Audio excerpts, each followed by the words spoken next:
பரிசுத்த நாமத்துக்கு ஸ்தோத்திரம்.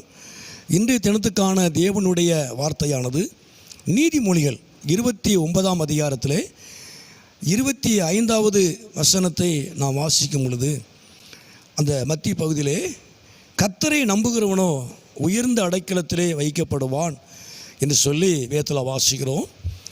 நமக்கு தெரிந்த பகுதி, அடிக்கடி பார்க்குற பகுதி, தியானிக்கிற பகுதி, கர்த்தர் வைத்திருக்கிற நம்பிக்கை. ஒரு மனிதனுடைய தேவன் மேல் வைத்திருக்கிற நம்பிக்கை, ஒரு தெய்வீக நம்பிக்கை, தேவன் மேல் வைத்திருக்கிற நம்பிக்கை, தேவ நம்பிக்கை. அப்போது மனுஷன் மேல் வைக்கிற நம்பிக்கை அவனை உயர்ந்த அடைக்கலத்திலே வைக்கப்படுவான் என்று சொல்லலை. ஒரு தலைவன் மேல் வைக்கிற நம்பிக்கை அல்ல. நமக்கு இருக்கிற பொருளாதாரத்தின் மேல் வைத்திருக்கிற நம்பிக்கை அல்ல.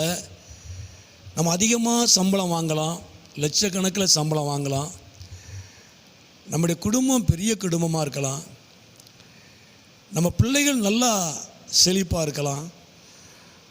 அவர்களை நம்பி உயர்த்தப்படுகிற, உயர்ந்த அடைக்கலத்தில் வைக்கப்படுகிற காரியம் அல்ல. அதாவது கர்த்தரை நம்புகிறவன் எல்லாம் நமக்கு தேவன் தருகிறார், நம்மை ஆசீர்வதிக்கிறார். ஆனால் நம்பிக்கை என்பது கர்த்தர் மேல் மாத்திரம்தான் இருக்கணும். கர்த்தரை நம்புகிறவன் என்று வேதம் சொல்கிறது. அப்போ தேவ நம்பிக்கையானது நம்மை உயர்த்தி உயர்மான இடத்துக்கு கொண்டு போகக்கூடியதாக இருக்கிறது. அது நம்மை பாதுகாக்கக்கூடியதாக இருக்கிறது. அது மாத்திரமல்ல, அந்த 28 அந்த 25 வாசிக்கும் பொழுது கர்த்தரை நம்புகிறவன் செழிப்பான். அப்போ ஒரு மனிதனுடைய தேவ நம்பிக்கை அவனை செழிப்பாக்கும். தேவன் மேல் வைத்திருக்கிற நம்பிக்கை தான் ஒரு மனிதனை செழிப்பாக்கும். தேவனால் வரக்கூடிய நன்மை, தேவனால் வரக்கூடிய ஆசீர்வாதம், வேதனை இல்லாத ஆசீர்வாதம். கர்த்தரை நம்பாவிட்டாலும் அநேகர் உலக ரீதியாய் ஆசீர்வதிக்கப்பட்டிருக்கிறாங்க. பொருள் இருக்கிறது, பணம் இருக்கிறது, எல்லாம் இருக்கிறது. ஆனால் தேவன் கொடுக்கிற ஆசீர்வாதம், தேவன் கொடுக்கிற செழிப்பான வாழ்க்கை நம்முடைய வாழ்க்கையிலே அது ஒரு திருப்தியாக இருக்கும். வேதனை இல்லாத ஒரு ஆசீர்வாதம். ஆகவே ஒரு மனிதனுடைய தேவ நம்பிக்கை ஒரு மனிதனை செழிப்பாக்கக்கூடியதாக இருக்கிறது. அது மாத்திரமல்ல, அந்த ரோமரில் 4:21 வாசிக்கிறோம் ஆபிரகாமை குறித்து. ஒரு மனிதனுடைய தேவ நம்பிக்கையானது அவனை விசுவாசத்திலே வல்லவனாக்குறது, விசுவாசத்திலே அவனை பெரியவனாக்குறது, வல்லவனாக்குறது. விசுவாசத்திலே வல்லவனானான் என்று சொல்லி ஆபிரகாமை குறித்து சொல்லப்படுகிறது. அப்போ ஆபிரகாம் நம்புவதற்கு ஏதுவில்லாத காரியம், எதை நம்ப முடியாது. ஆனால் வாக்குத்தத்தம் பண்ணின தேவனை நம்பினான். அவனுடைய தேவ நம்பிக்கை தான் விசுவாசத்தில் அவன் வல்லவனானான். விசுவாசத்தில் அவன் பெரியவனாகி வாக்குத்தத்தங்களை பெற்றான், தேவனுடைய ஆசீர்வாதங்களை பெற்றான். 4ஆம் நீதிமொழிகளிலே அந்த 23:18 தேவ நம்பிக்கை தான் ஒரு பிரயோஜனமான காரியத்துக்கு முடிவை கொண்டு வரும். நம்பிக்கை வீண் போகாது, நிச்சயமாய் முடிவு உண்டு, நம்பிக்கை வீண் போகாது. அடிக்கடி சொல்கிற ஒரு வார்த்தை தான், நிச்சயமாய் முடிவு உண்டு, நம்பிக்கை வீண் போகாது. அதாவது ஒரு பிரயோஜனமான ஒரு முடிவு உண்டாகும், ஒரு நன்மையான ஒரு முடிவை கர்த்தர் உங்களுக்கு தருவார், செய்வார். தேவ நம்பிக்கை. 5வது 22:5 சங்கீதம் 22:5 வாசிக்கிறோம், தேவ நம்பிக்கையானது உங்களை வெட்கப்படுத்தாது. ஒரு மனுஷனை நம்பினா சில நேரங்களிலே நாம் கைவிடப்படுவோம். தாரேன்னு சொல்லுவாங்க, உதவி செய்கிறேன்னு சொல்லுவாங்க.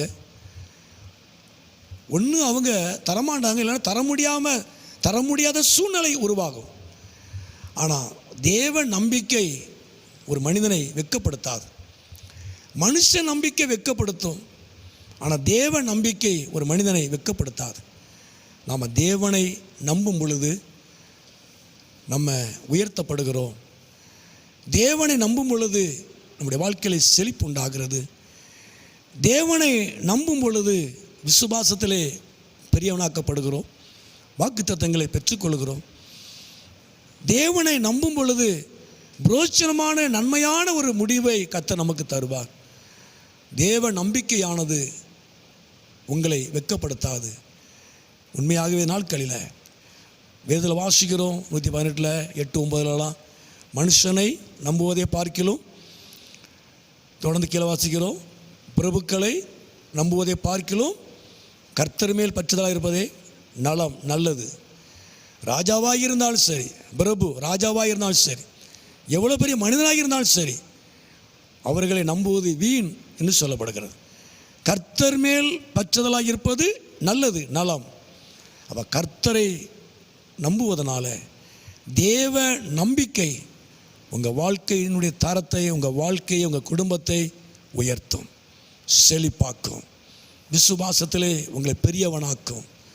உங்கள் முகம் ஒருபோதும் வெட்கப்பட்டு போகாது. பிரயோஜனமான நல்ல முடிவை கர்த்தர் உங்களுக்கு தருவார். அவர் நாமத்தை மகிமைப்படுத்துவார். கர்த்தரை நம்புவோம், கர்த்தரை சார்ந்து கொள்ளுவோம். கர்த்தர் உங்கள் வாழ்க்கையை செழிப்பாக்குவார். உங்கள் வாழ்க்கையை கர்த்தர் சகலத்திலும் ஆசீர்வதித்து அவர் உங்களை உயர்த்துவார். அவர் நாமத்தை மகிமைப்படுத்துவார். ஜெபம். எங்களை அதிகமாக நேசிக்கிற நல்ல பிதாவே, அருமையான ஆண்டவரே, இந்த நேரத்துக்காக நன்றி செலுத்துகிறோம். இந்த சத்தத்தை கேட்டுக்கொண்டு அருமையான நம்முடைய பிள்ளைகளை, குடும்பங்களை கர்த்தர் ஆசீர்வதியும். தேவ நம்பிக்கை ஒரு மனிதனை உயர்த்தும். ஆண்டவரே, அவனை உயர்ந்த அடைக்கலத்தில் வைக்கப்படுவான் என்று சொல்லி வாசிக்கிறோம். தேவ நம்பிக்கை ஒரு மனிதனை செழிப்பாக்குவதைப் போல உம்மை நம்பியிருக்கிற, உண்மையே நம்பியிருக்கிற, உண்மையே சார்ந்திருக்கிற இந்த பிள்ளைகளை செழிப்பாக்கும், உயர்த்தும். ஆண்டவரே, எந்த ஒரு காரியத்திலையும் அவர்கள் வெட்கப்பட்டு போகாதபடி ஒரு நல்ல முடிவை கர்த்தர் நம்முடைய பிள்ளைகளுக்கு நீ கொடுப்பீராக. நிச்சயமாய் முடிவுண்டு, உன் நம்பிக்கை வீண் போகாதுன்னு சொல்லப்படுகிறது. நிச்சயமாக ஒரு நல்ல முடிவை கர்த்தர் நாட்களில் நீ செய்கிறதுக்காக, நல்ல காரியத்தை செய்கிறதுக்காக, நல்ல முடிவை கர்த்தர் நீ கொடுக்கிறதுக்காக ஸ்தோத்திரம்.